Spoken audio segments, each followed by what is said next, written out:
Виктор приоткрыл окно своей фуры. На улице стояло лето, и было достаточно душно. Он уже несколько часов, не отрываясь, следил за дорогой. Даже привыкший к этому организм начал просить об отдыхе или хотя бы о небольшом перерыве. Оглядевшись по сторонам, мужчина выбрал подходящее место для парковки.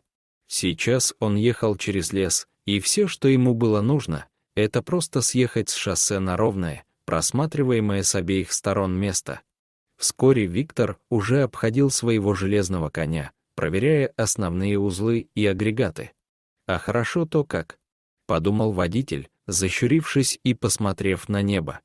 Тут было не так душно, как в кабине. Легкий ветерок создавал прохладу, в которой сейчас так нуждалось его разгоряченное тело. «А не поужинать ли мне прямо здесь?» Вдруг в голове Виктора родилась идея. «Устрою-ка я себе пикник», — решил он. И вот он уже раскладывает свой нехитрый провиант на большое покрывало, которым обычно укрывался во время сна. Предвкушая долгожданную трапезу, Виктор даже не сразу заметил, что к нему пожаловали незваные гости. Только когда один из них недовольно заворчал, мужчина вздрогнул и обернулся. Из кустов на него смотрели два волчьих глаза. Сердце Виктора оборвалось. «Вот тебе и поужинал в лесочке», — промелькнула мысль.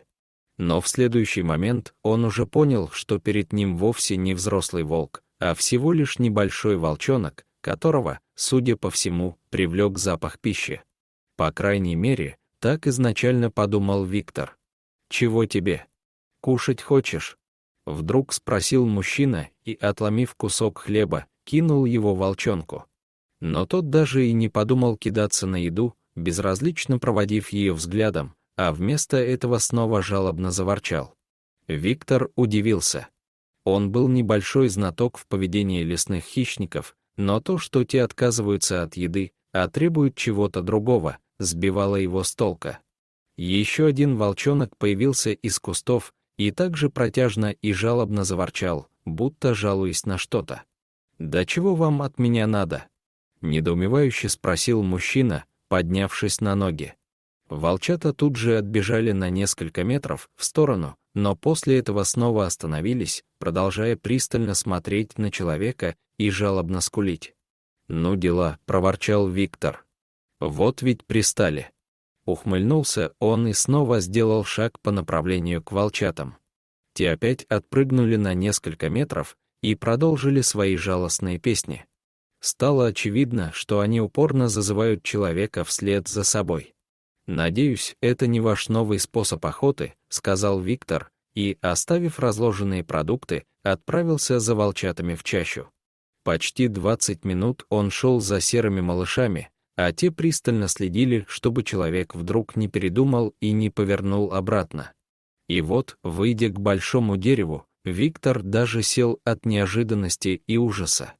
Прямо под деревом лежал крупный волк и смотрел прямо в упор на человека. Волчата тут же кинулись к нему, принявшись облизывать его и ласкаться. Первой мыслью Виктора было бежать. Бежать поскорее и подальше от этого опасного хищника. И он уже был готов к этому, но все же вопрос в его голове не позволил этого сделать. Зачем же волчата так упорно заманивали его сюда? Приглядевшись, мужчина понял, что серый красавец под деревом лежит не по собственной воле. Стальные челюсти капкана прочно держат его лапу, не позволяя отойти. Так вот в чем дело, изумился Виктор.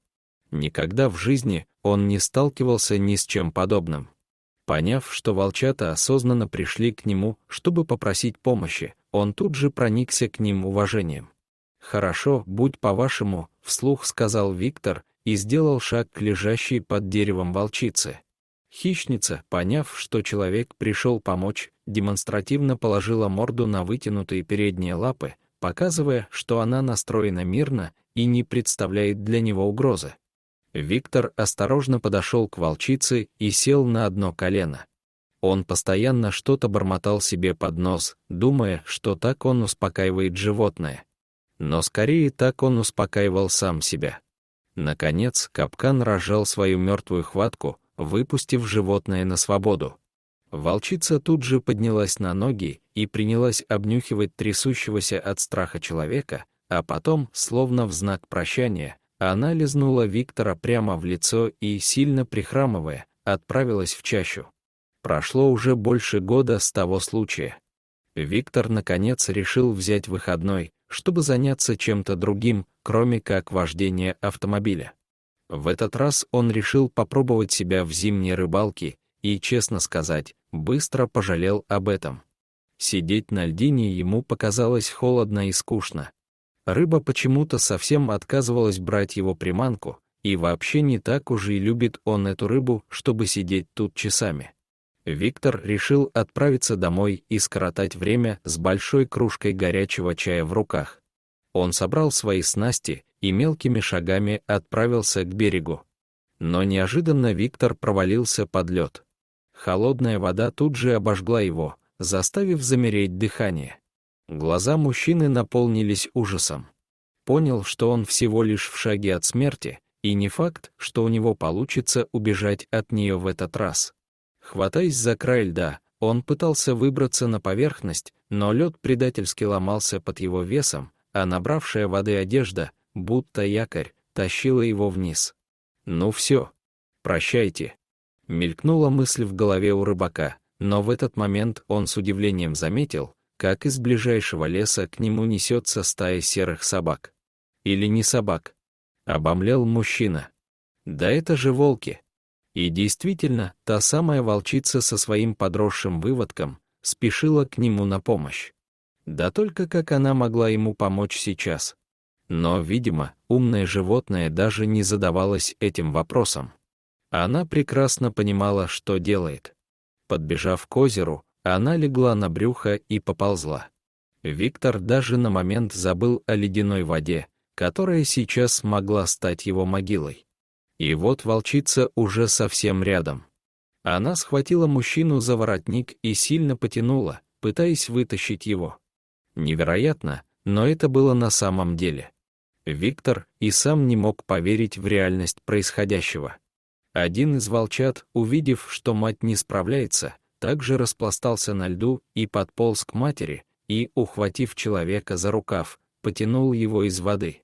Так, совместными усилиями удалось вытянуть человека на твердую поверхность. По щекам Виктора текли слезы, он уже понимал, что спасен и будет жить дальше. А все это благодаря серым хищникам, которые не забыли о добром поступке, который сделал для них этот человек. Дорогие зрители, если вам понравилось это видео, то ставьте лайк и подписывайтесь на наш канал. До свидания.